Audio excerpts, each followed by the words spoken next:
দিখৌনৰ পানীয়ে শিৱসাগৰ সহস্ৰাধিক পৰিয়ালৰ মাজত হাহাকাৰ সৃষ্টি কৰিছে। নেৰানেপেৰা বৰষুণৰ ফলত ফেনে ফোটোকাৰে বাঢ়িছে দিখৌ পানীয়ে নৈকাষৰীয়া প্ৰতিটো বাসগৃহ বুৰাই পেলাইছে। ঠায়ে ঠায়ে পথৰ ওপৰেদি বাগৰিছে পানী। মহকুমাটো চেৰেকাপাৰ মেটেকা কুঁৱৰ ওপৰেদি বহু অঞ্চলত এতিয়া ৰাইজৰ মাজত হাহাকাৰ। একাধিক স্থানত দিখৌৰ মথাউৰি সংকটজনক অৱস্থাত আছে। প্ৰশাসনে প্ৰয়োজনীয় ব্যৱস্থা খৰতকীয়া নকৰিলে ঘটিব পাৰে ভয়ংকৰ অঘটন।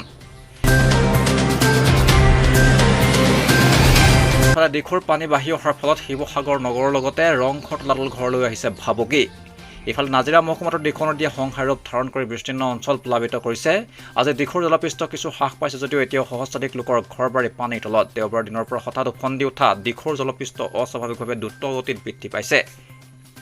এই বলিয়াবানত মহকুমাটোৰ বিহুবৰ, চন্তক কেন্দ্ৰ কৰি লিকচন গাঁও, মিচিং গাঁও, তেতেলিকুৰি, মাষ্টৰ চুক, লুথুৰি, বালিঘাট, সোণপুৰা, ওপৰ নাজিৰা, কুমাৰগাঁও, মাউতগাঁও, মাছমাৰণি, খোকাজান, আমলাপট্টি আদি অঞ্চল ন এলেকা পানীত বুৰ যায়। ইফালে মহকুমাটোৰ ৰমণীআলিৰ ওপৰেদি পানী বাগৰাত ন অঞ্চল প্লাবিত হোৱাৰ লগতে অসম-নাগালেণ্ড সংযোগী পথটো বিভিন্ন ঠাইত খহাই পেলোৱাত যাতায়াতত ব্যাহত হৈ পৰিছে। উল্লেখযোগ্য যে মহকুমাটোৰ বহু অঞ্চল দেওবাৰৰ পৰা পানীৰ তলত আছে। আনহাতে শিৱসাগৰ শিমলুগুৰি পথটোৰ বিভিন্ন স্থানত পানী বাগৰাৰ ফলত ন অঞ্চল প্লাবিত হৈছে। দুয়োটা পথেৰে পাৰ হৈ যোৱা পানীয়ে বৰ্তমান কাষৰীয়া আন অঞ্চলৰ কৃষিভূমি প্লাবিত কৰিছে।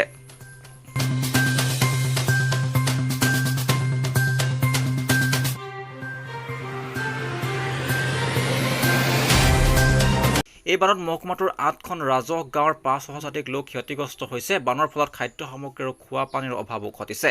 ইতিমধ্যে নাজিৰা মহকুমাৰ মহকুমাধিপতি সম্প্ৰীতি গোস্বামীয়ে সকলো ব্যৱস্থা কৰাৰ লগতে বানাক্ৰান্ত ৰাইজক শিবিৰ আদিৰ ব্যৱস্থা নিজেই তদাৰক কৰিছে।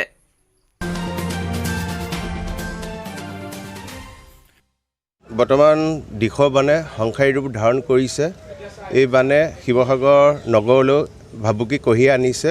এই বানৰ ফলত শিৱসাগৰ নগৰ 1 number, 3 number, 7 number, 9 number, 14 number ৱাৰ্ডৰ বহুত বেয়াকৈ ক্ষতিগ্ৰস্ত হৈছে আৰু ইয়াৰ বহুতো মানুহ ইয়াত বানৰ কবলত পৰিছে। ইতিমধ্যে কালি মন্ত্ৰী যোগেনমোহন ডাঙৰীয়া আহিছিলে, জিলা প্ৰশাসনৰ সহযোগ আগবঢ়াই আছে। NDF আৰু SDF টিম উদ্ধাৰ অভিযানত আমি অলৰেডি নামি পৰিছে আৰু মানুহখিনিও আশ্ৰয় শিবিৰৰ ব্যৱস্থা কৰিবলৈ প্ৰশাসনে প্ৰচেষ্টা আগবঢ়াই আছে। এই বানত আমি সকলোৱে সহযোগ কৰি মোকাবিলা কৰিব লাগিব।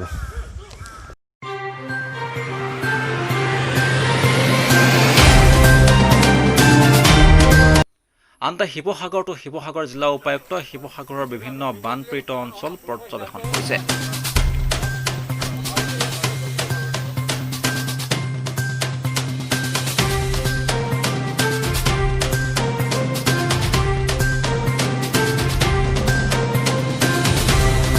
নিউজ ডেস্ক, কলম ছুপাৰ।